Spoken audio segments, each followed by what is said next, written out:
Evangelho de João, capítulo 5.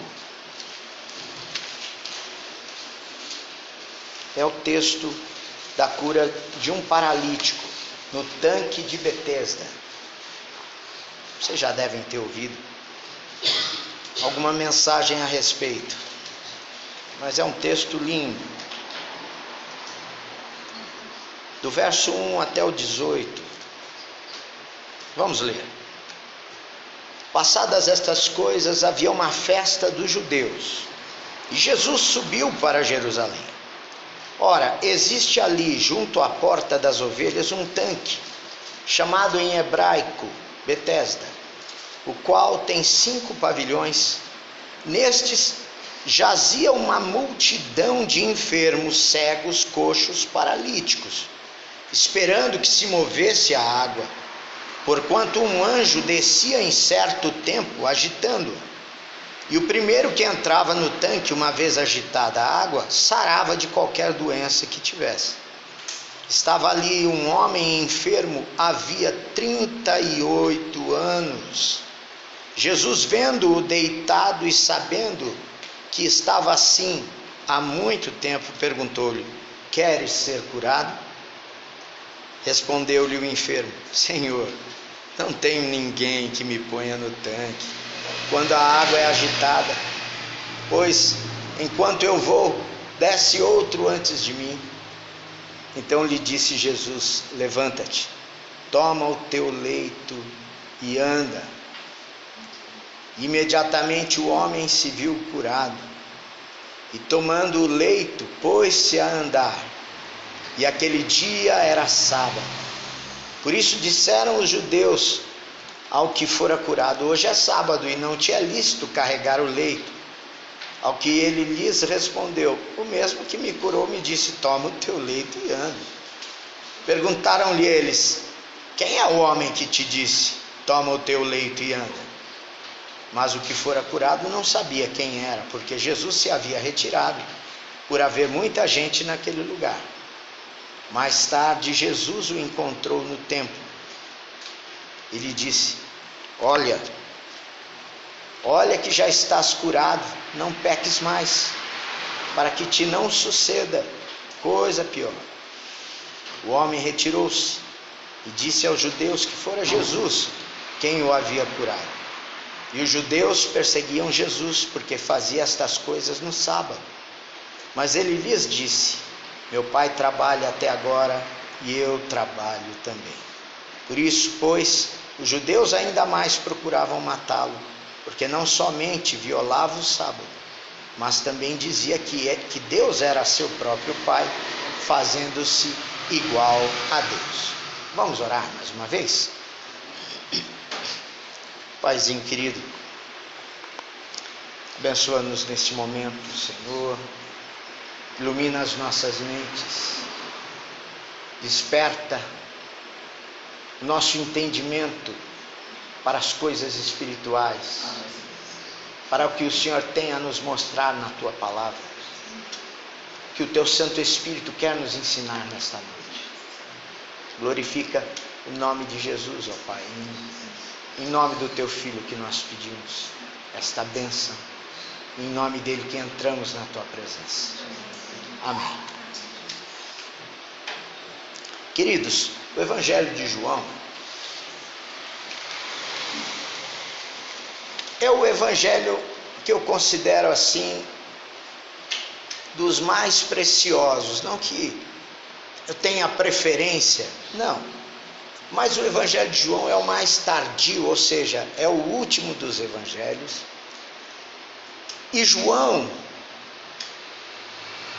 declara desde o primeiro versículo que ele escreve, ele declara Jesus como Deus. Ele não faz contorno em volta do toco, não, ele diz que Jesus é Deus. Primeiro versículo: o verbo era Deus, estava com Deus, no princípio era o verbo. Vamos ver lá, capítulo 1. No princípio era o verbo, E o Verbo estava com Deus, e o Verbo era Deus. Ele estava no princípio com Deus. Todas as coisas foram feitas por intermédio dele, e sem ele nada do que foi feito se fez. A vida estava nele, e a vida era a luz dos homens. A luz resplandece nas trevas, e as trevas não prevaleceram contra ela. Houve um homem enviado por Deus, cujo nome era João. Este veio como testemunha para que testificasse a respeito da luz, a fim de todos virem a crer por intermédio dele. Ele não era a luz, mas veio para que testificasse da luz, a saber, a verdadeira luz, que vinda ao mundo ilumina todo homem. O Verbo estava no mundo, o mundo foi feito por intermédio dele, mas o mundo não o conheceu.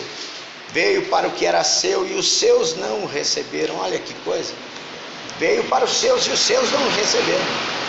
Mas a todos quantos o receberam, deu-lhes o poder de serem feitos filhos de Deus, a saber, aos que creem no seu nome, os quais não nasceram do sangue, nem da vontade da carne, nem da vontade do homem, mas de Deus. E o Verbo se fez carne e habitou entre nós, cheio de graça e de verdade, e vimos a sua glória, glória como do unigênito do Pai. Quem era o Verbo? Jesus de Nazaré.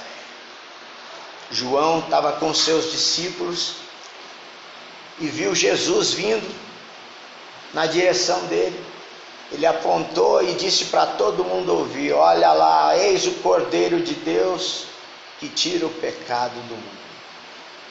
E aí os discípulos dele passaram a seguir a Jesus. Os discípulos de João Batista passaram a seguir a Jesus, inclusive o próprio evangelista João, o discípulo amado, que era o mais novo dos discípulos, ele também começa a seguir a Jesus, deixa a comunidade de João Batista para seguir a Jesus. Olha que coisa interessante. E João, o evangelista que escreve esse livro, ele tem o evangelho mais elaborado literariamente.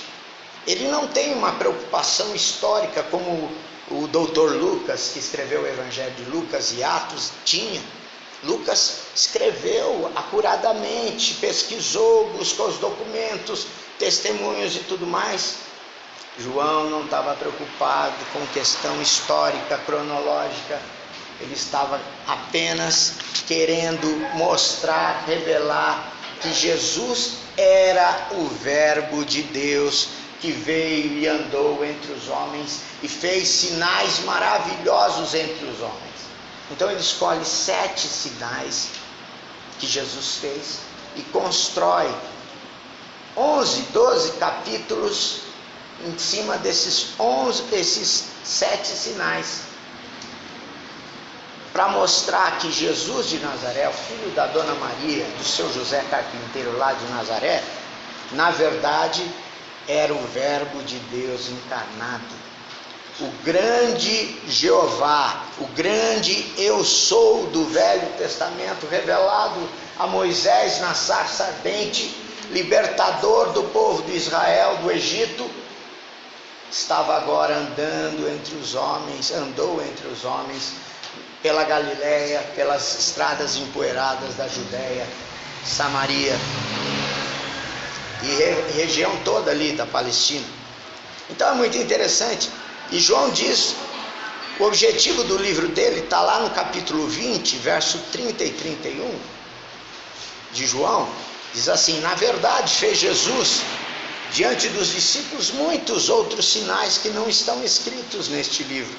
Estes, porém, foram registrados para que creiais que Jesus é o Cristo, o Filho de Deus, e para que crendo tenhais vida em seu nome.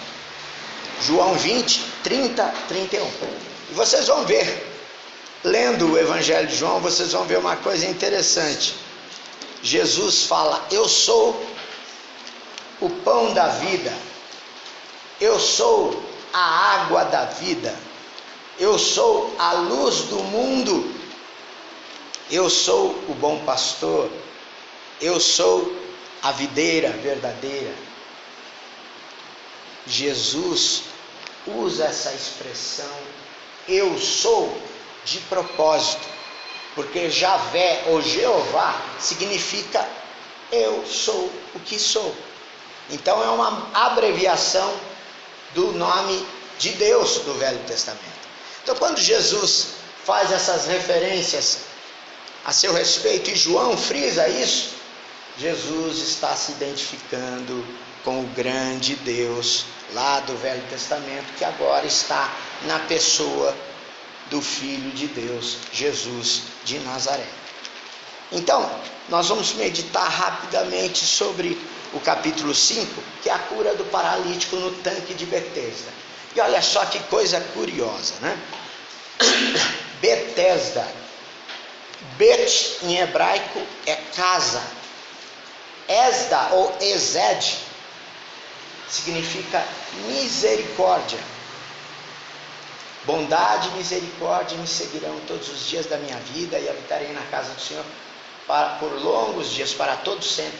É o final do Salmo 23, é a mesma palavra, misericórdia que me persegue, amor que persegue. Então, Jesus vai visitar um lugar que se chama Casa de Misericórdia. Essa Casa de Misericórdia era um lugar aprazível, era um lugar em que os romanos tinham construído, não era uma construção judaica, não, era uma construção romana. Botaram o nome de Betesda depois. A construção era romana, dedicada ao deus Esculápio. Vocês sabem que o Esculápio é o patrono da medicina, né? Vocês sabiam disso? Desde a antiga Grécia, Esculápio é um deus da cura. Então os romanos, greco-romanos, a cultura helênica, que é uma mistura da justiça de Roma com a língua grega, né? Fora então introduzida aqui em Jerusalém um lugar onde em tese era lugar para adoração de Esculápio. Mas como a maioria judeu é criador de caso, judeu, e os romanos fizeram isso de propósito, mas judeu é complicado, judeu criava, e os romanos sabiam que os judeus eram complicados, resistentes, então eles não mexiam muito com os judeus, evitavam o confronto. Então esse lugar era um grande tanque de água, e criou-se a cultura religiosa de que ali acontecia milagres. Por isso é que passaram a chamar de Casa de Misericórdia.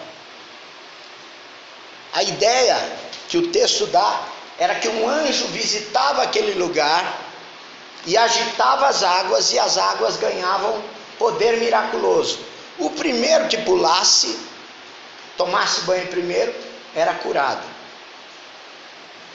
Aí eu fiquei pensando, meu Jesus, Casa de Misericórdia, complicado, né? Você imagina a disputa do pessoal?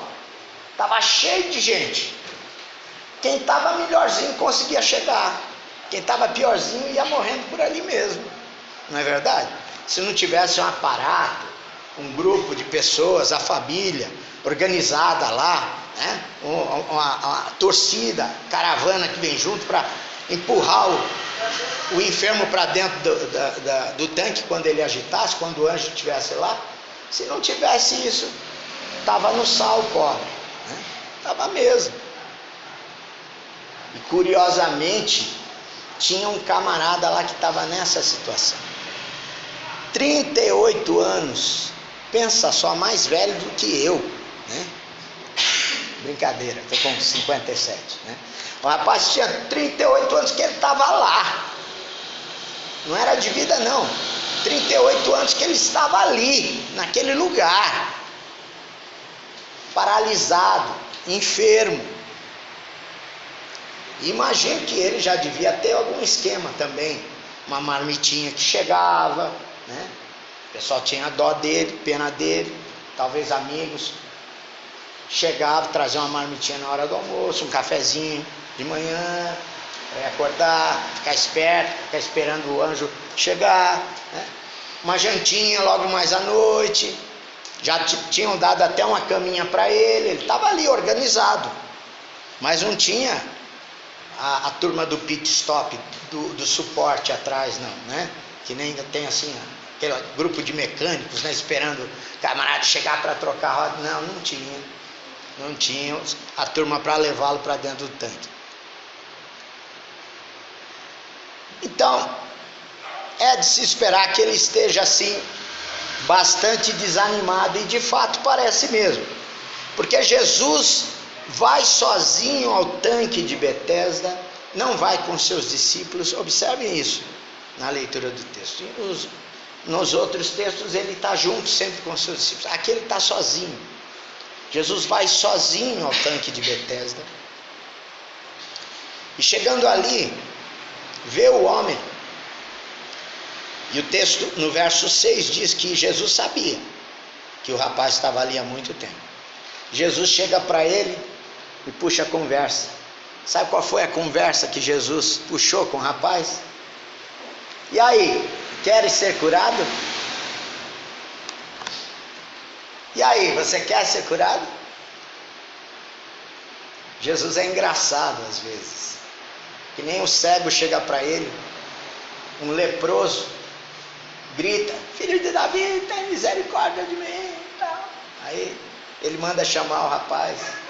Aí quando o rapaz chega perto dele, os discípulos até falam: olha, rapaz, você foi abençoado por Deus, vai tranquilo. Quando chega perto de Jesus, Jesus pergunta para ele: meu filho, o que você quer que eu te faça? Aí o camarada: Senhor, que eu fique limpo. Mas a gente começa a entender a personalidade de Jesus. Ele é tão compassivo, tão apaixonado pelas pessoas, pelas necessidades do ser humano, que ele quer ouvir da pessoa o que a pessoa quer dele. Que às vezes a pessoa quer, mas não acredita que Jesus pode fazer. Mas quando ela quer e acredita que Jesus pode fazer, ele vem com o endereço certo, ele vem com o roteiro certo. Era o caso do leproso: que eu seja limpo, Senhor, que eu seja limpo. E Jesus aqui cutuca esse rapaz: você quer ser curado? Queres ser curado? O rapaz já tinha desistido dessa bendita cura há muito tempo. Esse rapaz já tinha desistido da possibilidade da cura há muito tempo.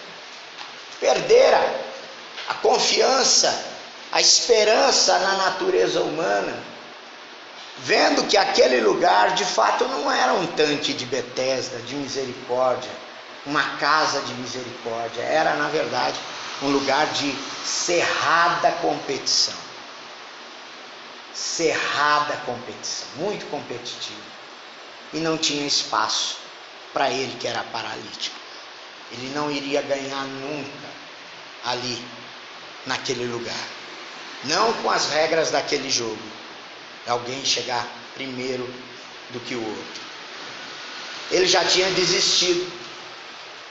Talvez exista hoje gente assim aqui.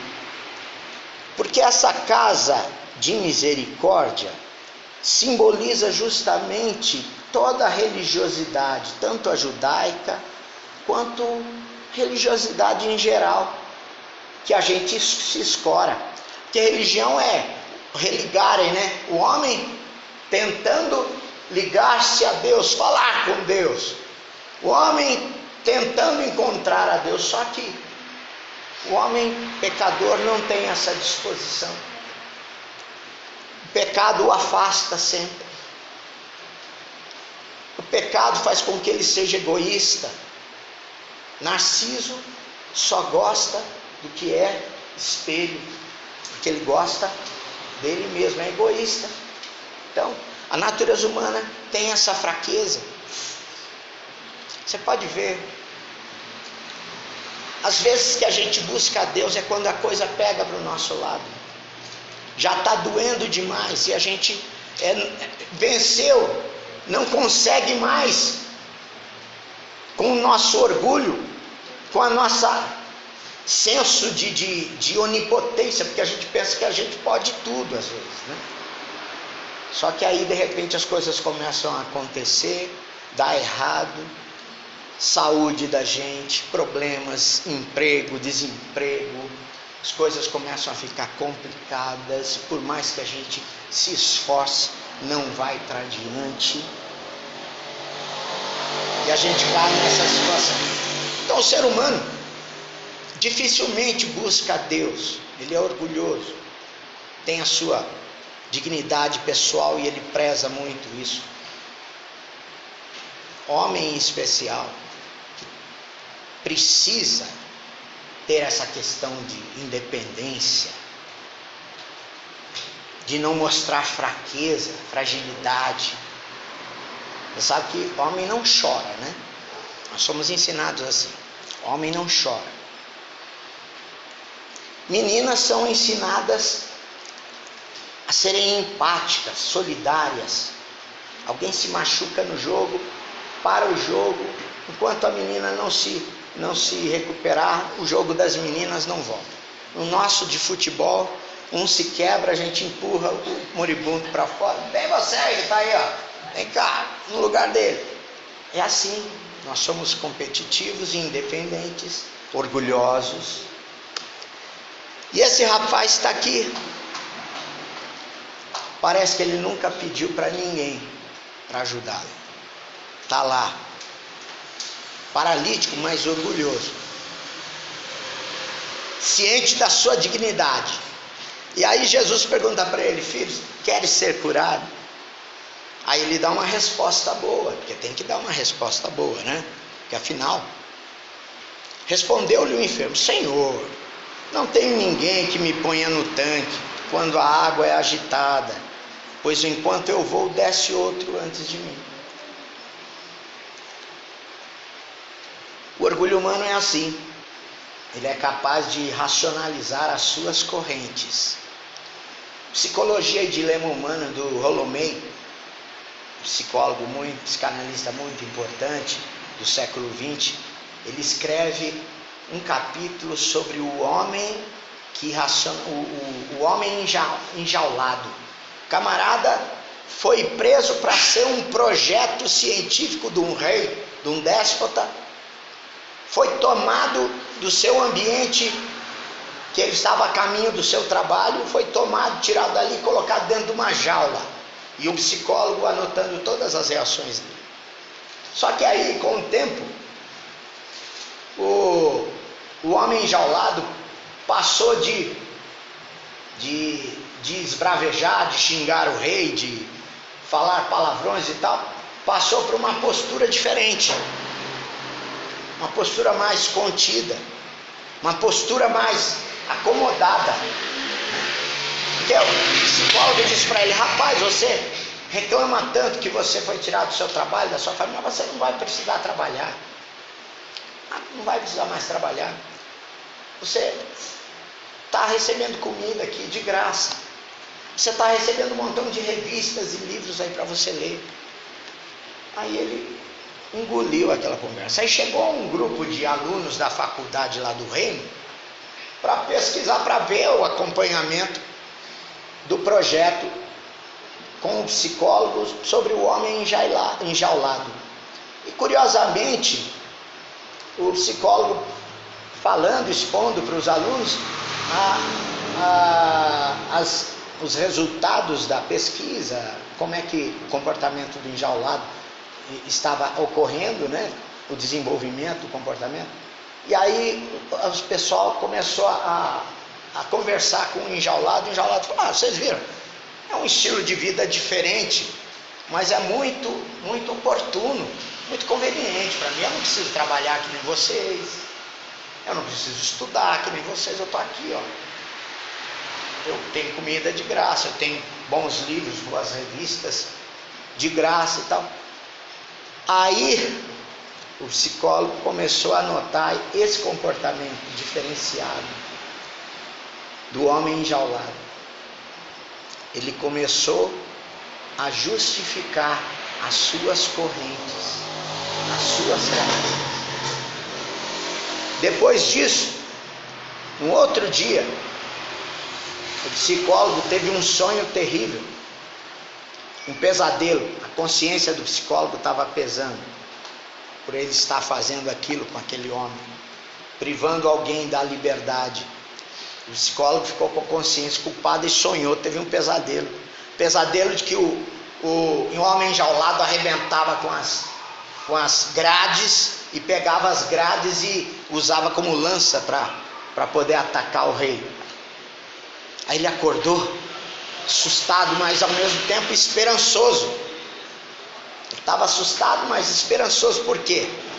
Porque se houve uma reação por parte do homem enjaulado de arrebentar, é porque ele estava recuperando a sanidade e não perdendo. Mas quando ele chega lá no seu local de trabalho, onde estava o homem enjaulado, sabe o que ele encontra? Aquele mesmo homem que tinha se justificado por causa das cadeias, encontra já o camarada parado, com o olho fixo no nada, paradão. E aí a esperança foi toda embora do coração do psicólogo, porque ele sabia que o cara estava enlouquecendo. Era o princípio da demência, da depressão. Coisa é assim, queridos, quando a gente começa a criar boas justificativas que o nosso orgulho cria para não pedirmos ajuda, a gente começa a enlouquecer, criando justificativas para enganar nós mesmos. E foi o que estava acontecendo com esse rapaz.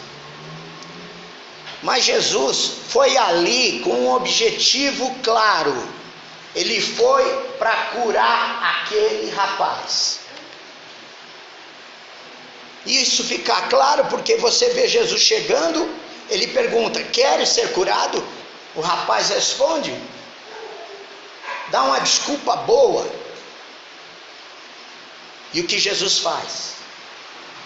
Ele deve ter sorrido de lado e falou assim para ele: levanta-te, toma o teu leito e anda. Jesus não pediu, olha, como muitos pastores pedem, né? Olha, meu irmão, você tem que ter fé. Mas você não tem que ter, você tem que ter muita fé. Não é pouca não. O cara já faz isso que é para ele não ser cobrado depois de não ter acontecido o milagre, né? Você precisa ter, porque você não teve fé. Não aconteceu o milagre, você não teve. Queridos, Jesus diz assim: se você tiver a fé do tamanho de um grão de mostarda, você vai pedir para essa montanha sair daqui e plantar lá no mar. O grão de mostarda é das menores sementes do mundo. O que Jesus estava querendo dizer, e o que os apóstolos corroboram com textos paralelos sobre essa ideia de fé, Tiago fala que a gente tem que pedir a Deus sem dúvida. Então o importante não é o tamanho da sua fé. O importante é o tamanho do seu Deus. No Jovens da Verdade, o Edilson Botelho, primo da Sandra, escreveu uma música: o importante não é grande fé, veja o tamanho do seu Deus. E é isso mesmo. Ele era menino quando escreveu isso. Hoje ele é reverendo, é pastor, né? A gente brinca, é reverendo, né? Bobagem, reverendo. O importante não é ter grande fé, é ter o Deus certo. E o nome desse Deus é Jesus, porque ele chega, ele foi àquele lugar, aquela casa de misericórdia, entre aspas, e chega lá com um objetivo definido. Chega para o rapaz: você quer ser curado? O rapaz relembra que ele queria ser curado, mas por que ele não foi curado? Porque ele não tinha ninguém que o ajudasse, porque ele nunca pediu, porque ele nunca abriu a boca para falar isso. Jesus não estava preocupado com a desculpa dele. A palavra de Jesus é suficiente para levantar o enfermo. Não precisa da fé dele. É um Deus que prescinde da nossa insuficiência humana. Porque até a fé no nosso coração, sabe, mesmo pequenininha, sabe quem é que brota, faz brotar? É o próprio Deus. O apóstolo Paulo fala: vós estáveis mortos nos vossos delitos e pecados. Morto, não acredita, não vive. Mas em Cristo Jesus fostes ressurretos. Então é o Espírito Santo, é dom de Deus, é fé. Salvação é pela graça. E a fé vem como dom de Deus para nós. Então, queridos, Jesus chega e já fala: ó, levanta-te, toma o teu leito e anda. O verso 9 diz: olha, imediatamente o homem se viu curado. Não diz que ele fez oração, não diz que ele fez alguma coisa, que ele pensou, que ele não, ele se sentiu curado. Jesus deu uma ordem para ele, aquela mesma palavra que Deus pronunciara lá na eternidade, quando não havia nada, universo nenhum. Deus fala esta palavra e o Big Bang acontece, uma grande explosão atômica, o início de tudo, do universo, da terra, enfim, é a mesma palavra que está na boca de Jesus, é o mesmo verbo de Deus que estava com Deus, que fez todas as coisas. Ele está aqui entre os homens e ele diz: levanta-te, toma o teu leito e anda. Você crê que Jesus é esse Deus grande eu sou? Então, pode ser que você esteja há muito tempo frequentando as casas de misericórdia, as igrejas, as casas que pregam esta misericórdia, esta religião ou qualquer outra, mas você está como esse enfermo dentro da casa de misericórdia, sem desfrutar da misericórdia, porque a misericórdia só acontece porque Jesus verdadeiramente vai ali com este objetivo, e não é um improviso. Jesus não está improvisando. Jesus era mais novo do que a idade desse rapaz ali naquela vivência. Jesus tinha menos de 30 anos, estava ali. O rapaz estava com 38 só ali naquele lugar. E Jesus diz, e imediatamente o homem fica curado. Olha, a alegria desse camarada foi tanta que ele esqueceu até de perguntar o nome de Jesus. Como é que está? Muito obrigado, prazer imenso. O nome do senhor? O senhor é filho de quem? Não teve. O cara pegou o leito dele com tanta alegria, com tanta força, e saiu andando. E aí já tinha aquela turma dos religiosos, judeus, fariseus. Fariseu significa santo. Olha só, a semântica histórica trouxe para nós a palavra fariseu como hipócrita, porque eles eram hipócritas mesmo, né? Carregavam as costas dos outros com fardos pesados, mas não levantavam sequer com um dedinho da mão. Queriam fazer-se justos para as pessoas, mas os seus corações estavam distante de Deus, distante da justiça. Mas os caras estavam lá fiscalizando, policiando. Religioso é assim, né? Gosta de policiar, né? Moralista, né? Tô de olho em você, viu, menino? Você anda direito na casa do Senhor. Eu tinha um irmão presbítero que ele era policial, então ele já tinha o traquejo do trabalho, né? De fiscalizar. Aí eu falava para ele: cara, não faz isso, Moisés. Você está mexendo trazendo o teu trabalho para dentro da igreja, não faz isso. Ele ficava policiando os irmãos, a criança estava lá com a chave, mandava uma epístola para o irmão. Nosso seu filhinho está perturbando a ordem de culto, né? Então esses fariseus eram mais ou menos assim. Aí chegaram, viram o cara no sábado. Sábado é dia de descanso, é dia de ninguém trabalhar, ficar todo mundo só ir na sinagoga, e tá o cara lá carregando na maior cara dura a cama dele na cabeça. Chegaram juntos, cidadão, como é que é isso? Que história é essa? Hoje é sábado, não tinha lícito carregar o leito. Aí o rapaz falou: ó, quem me curou me disse, toma o teu leito e anda. E eu tomei o meu leito e andei com muita alegria, porque Deus me curou. Uai, quem é o homem que te disse, toma o teu leito e anda? Aí que ele foi lembrar. Eita, mas o que fora curado não sabia quem era, porque Jesus se havia retirado por haver muita gente naquele lugar. A festa deve ter sido tão grande, tão boa, né? Que o camarada não viu, Jesus saiu, foi-se embora.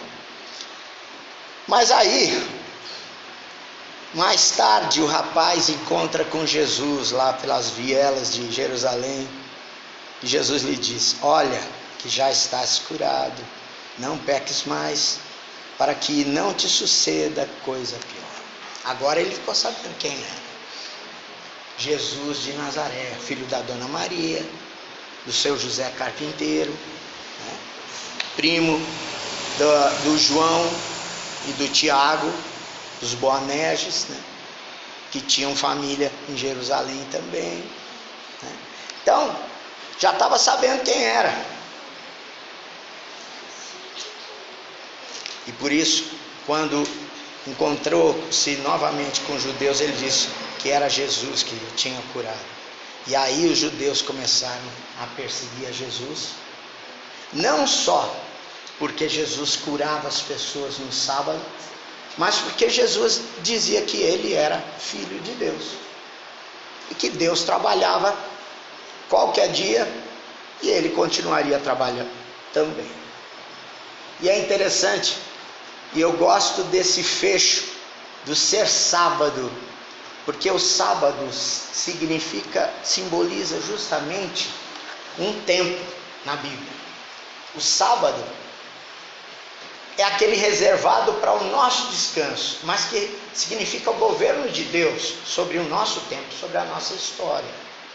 Então, a sabedoria de Deus está nele, mas ele anuncia também um tempo de descanso, um tempo áureo, um tempo abençoado de ouro que virá para a humanidade. E esse tempo é o tempo da graça. É um tempo que na verdade não é tempo, é a eternidade entrando na história, e entra não num tempo específico só, mas entra toda vez que alguém crê em Deus com todo o seu coração. Entrou quando Abel devota ao Senhor o seu sacrifício, quando Enoque devota a sua vida a Deus e anda com Deus. A eternidade entra, tempo de graça.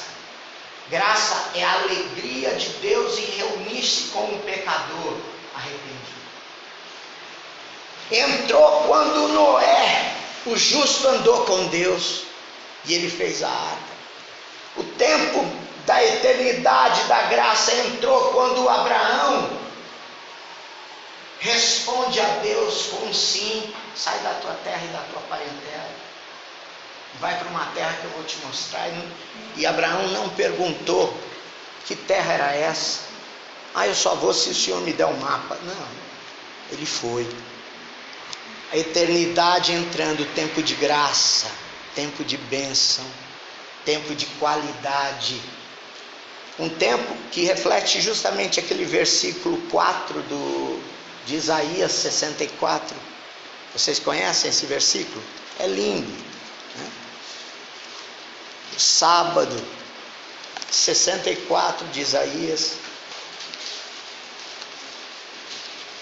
versículo 4. Estou achando. Aqui. Porque desde a antiguidade não se ouviu, nem com o ouvido se percebeu, nem com os olhos se viu Deus além de ti, que trabalha para aquele que nele espera. Jesus é a concretização deste sábado. Ele trabalha por nós, enquanto nós descansamos nele, confiamos nele. Sábado é isso. Jesus morre na cruz, faz o trabalho da salvação. Nós confiamos nele.